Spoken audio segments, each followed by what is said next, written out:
What is up with you guys? Jaden here again and welcome to another video. So for today's video guys, I will be talking about the iPhone 11. Yes, if it's still worth it. This 2024 iPhone 11 guys, not an iPhone 11 Pro Max. I did actually a review about the iPhone 11 Pro Max. Feeling ko mas unang lalabas yon if you are interested about the question if this 2024 worth it pa ba magkaroon ng iPhone 11 Pro Max. So I highly recommend that video. No? Hanapin nyo lang, available yon. But for this video guys, pag-usapan naman natin yung mismong iPhone 11. Yes, meron din akong iPhone 11 pero actually pinapagamit ko or na kay wife ko yon, binigay ko na sa kanya technically speaking. So I'm using my iPhone 11 Pro Max as my main phone and then ang gamit ko na secondary na phones ko yung 6 Plus at 6S, yung mga iPhone ko no na nagamit in the past. Bihira ko lang talaga siyang ipamigay. Yung kay wife binigyan ko siya ng iPhone 11 no. Tapos yung isang kapatid ko binigay ko sa kanya naman yung 7 Plus. Pero yung mga iPhone na nakalumuan na or nagamit ko in the past, as much as possible ginagamit ko pa rin sila as secondary na nga lang no na phone. So if you are someone no, you are planning or you are curious kung worth it pa ba magkaroon ng iPhone 11 no ngayong 2024, considering na meron na tayong 15 series. Yes, we have 15, iPhone 15, iPhone 15 Plus, iPhone 15 Pro and iPhone 15 Pro Max no. Meron na yan. Ang magandang tanong, okay pa ba? Kaya pa ba or makakasunod pa ba ang iPhone 11 this 2024? So if you're interested to this kind of content, you guys know what to do. Please keep on watching.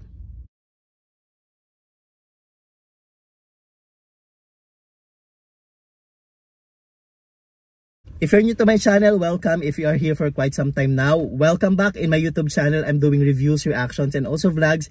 And if you haven't subscribed to my channel yet, I will appreciate if you will click that subscribe button there. So sige, simulan na natin. Unang-una, kung curious kayo no, na malaman kung worth it pa ba magkaroon ng iPhone 11, ang sagot ko lang naman dyan, kasi yes or no lang ako eh. I don't usually go for a maybe or neutral, no. Hindi, yes or no lang talaga yung sagot ko usually if I have a content about kung worth it pa ba yung specific na gadget na yon no for the year. So to answer the question, alam nyo, leaning pa rin ako towards the answer na yes, worth it pa rin magkaroon ng iPhone 11 kahit na meron na tayong iPhone 15 series. And sasagutin ko no kung bakit para sa akin worth it pa ang iPhone 11. Una, sige, pagdating sa pricing, kung yung iPhone 11 Pro Max, if I'm not mistaken, meron kang mga 25,000 no na mabibili iPhone 11 Pro Max no, meron ka mabibiling ganyan, siguro nag-range ng 25 to 30k, hindi pa ganun kababa kasi syempre 11 Pro Max although it was the start of the generation ng iPhone na alam mo yon, tatlo na yung camera, we cannot deny the fact na syempre iPhone 11 Pro Max still power no, it's still you know one of the kings kasi in terms of its quality, in terms of its specs no. So si iPhone 11 syempre included yan dun sa series ng iPhone 11, 'di ba? Included yan doon, and para sa akin si iPhone 11, siya yung phone na masasabi kong pinaka minimum no. Ibig sabihin the rest na pababa dun sa 11, halimbawa X, XR, XS Max, no, 7, 6 and all that, para sa akin hindi na worth it na magkaroon ng main phone ng ganon. Kasi para sa akin medyo outdated na siya, not just the specs or not just the software no, but also when it comes to the design no, yung sa labas niya, ganon. Yung pinaka makikita mo sa likod ng camera, even dun sa mismong harap. But with an iPhone 11 series, I feel like nakakasabay pa rin talaga to in terms of specs, in terms of design, no, in terms of the build quality. Kaya pa rin sumabay ni iPhone 11. Ibig sabihin, hindi pa rin siya ganon ka-outdated as compared to the other series of iPhone, no, including the iPhone X, the iPhone 8, the iPhone 7, and of course, below, no. Para sa yung mga ganong phone, goods na lang siya as your secondary phone, or pwedeng sabihin mo gagamitin mo sa business or pang laro-laro or pang tawag na pang messenger, yung mga ganong bagay. But with an iPhone 11 series, for me kahit ano dyan, like iPhone 11 Pro no, the iPhone 11 Pro Max, still very worth it no as your main phone this 2024. Pagdating kasi sa pricing, kung di ako nagkakamali, nag-range ang iPhone 11 sa 20 siguro. Meron ka makukuha na below, no? Pero siguro mga 64 gigabytes lang yun ang memory. Again, ang lagi kong sinasabi sa inyo, if you are planning to have an iPhone as your like main phone talaga, huwag kayong mag-settle dun sa mababang memory. Kasi sinasabi ko sa inyo, as an iPhone user for many years now, I realize na walang masyadong silbi, no, or kwenta ang iPhone kapag sobrang baba ng memory.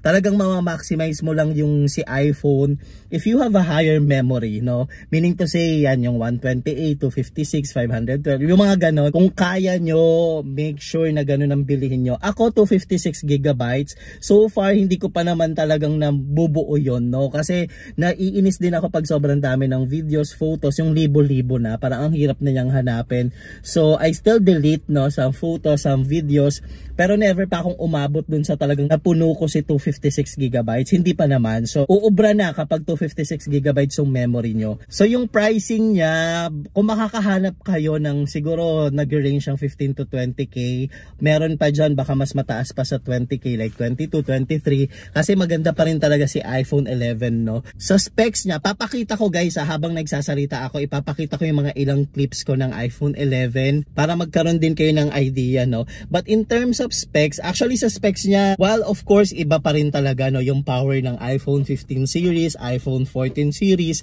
iPhone 13 series. Pero si iPhone 11, hindi naman yan yung tipong, alam mo, yung hindi na makasabay. Kaya niya pa rin mag-download ng mga bagong application, no? Even pag gagamitin mo siya as a game, for your game, no? If you are a gamer, uubra pa rin talaga yan. Even yung camera niya at saka video niya, ako personally na-try ko na rin naman gamitin. Hindi talaga siya, alam mo, yung parang ang labo na, no?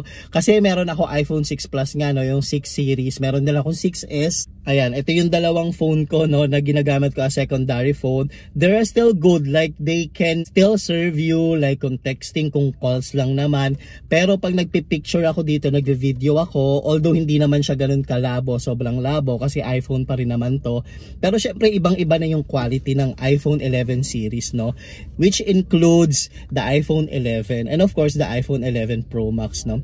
So in terms of specs, in terms of the build quality, I can really say na hindi pa outdated si iPhone 11. Like you can still use it as your main phone talaga. So yun yung pinaka na-appreciate ko. Tapos yung likod niya, 'di ba? Parang hindi mo kasi talaga masasabing outdated dahil ganyan naman na din yung mga design ngayon eh. The iPhone 14 Pro, 'di ba? Medyo ganyan, dalawa yung camera niya. Ito kasi si 11, tulang yung cameras niya. Yung mga may tatlong cameras, yan si 11 Pro at saka si 11 Pro Max. Si Wi-Fi, ginagamit niya si iPhone 11 as her main phone and it's really serving her well. Like it's really serving her well. Maganda pa rin talaga siya as a main phone, no? Like hindi niya kayo i-fail. But if you will ask me, ano ba yung pinakamasasuggest ko, no, na phone, I would really recommend the iPhone 11 Pro Max. Iba pa rin kasi si iPhone 11 Pro Max. The problem with iPhone 11, ang napansin ko, medyo madami kang magiging katulad na ganyan na phone. Feeling ko si iPhone 11 nagiging, alam mo yun, unti-unti nagiging ano na siya, pambansang iPhone ng mga tao. Kasi like when you look at other people like sa malls, no, parang halos lahat naka iPhone 11. So yun lang, if you are someone na parang ayoko naman na ang dami kong katulad, then you might want to consider other iPhones. But when it comes to the technicalities like the specs, the build quality, no, the pricing and all that, the cameras, the videos, hindi ka naman i-fail ni iPhone 11. I actually understand somehow bakit maraming iPhone 11 user, no, sa Philippines. Kasi syempre una, hindi siya ganun kamahal. Pangalawa, it's still quality. It's still super quality. Like hindi ka niya mafe-fail. Pero ako kasi minsan nasa preference lang rin talaga eh. Like in my case, no, I prefer bigger phones, no, yung bigger iPhones. Hindi ako masyadong fan ng maliit. Etong iPhone 6s, minsan masarap naman siyang gamitin. This is iPhone 6s, guys. Still working perfectly, no. Masarap naman siyang gamitin as a second phone. Pero iba lang kasi yung sobrang komportable ako. Ito naman guys, this is the 6 Plus. Yes. Ito naman, kasing laki siya ng iPhone 7 Plus, no, iPhone 11 Pro Max. Dito ako sanay. Sobrang sanay ako dito, no. Yan ang dahilan kung bakit naka iPhone 11 Pro Max ako. Kasi medyo naliliitan ako dun kay 11, tsaka kay 11 Pro, lalo si 11 Pro. Kasi sa 11 series guys, mas malaki si 11 ha, kesa kay 11 Pro. But other than that, I think iPhone 11 is still very relevant. Like when you are using an iPhone 11, no, hindi ka naman ganun mahihiya kasi okay okay pa rin siya. Kumbaga, hindi natin talaga masasabing super outdated na siya. So there guys, hopefully this helps you, no, if you are planning or deciding to have an iPhone 11 as your main phone. Yes, this is like the sign to get it, go use it, no, kasi worth it pa rin yan this 2024. So that's all for this video guys. Thank you so much for watching and I hope I'll see you again on the next one. Bye for now guys. Bye bye. The way your body syncopates, you're driving me crazy.